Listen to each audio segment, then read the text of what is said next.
నమస్తే అండి. ఇప్పుడు మనము బ్యాక్ ఏక్ అంటే ఏంటో తెలుసుకుందాం. ఈ బ్యాక్ ఏక్ అనేది ఎందుకు వస్తుంది, నడుము నొప్పి అని అంటే దీనికి చాలా కారణాలు ఉంటాయి. ఒకటి L4, L5 ప్రాబ్లం రావడం, అంటే డిస్క్ బల్జ్ కానీ ఇట్లా.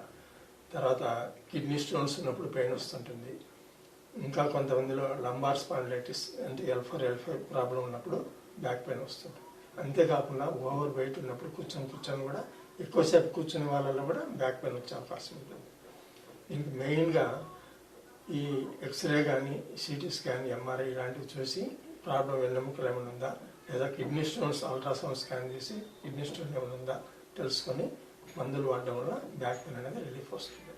ముఖ్యంగా లేడీస్లో పీరియడ్స్ టైంలో కూడా బ్యాక్ పెయిన్ వచ్చే అవకాశం ఉంది. ఇవి మెయిన్ కారణాలు. వీటికి హోమియోపతిలో ఎక్సలెంట్ మందులు ఉన్నాయి.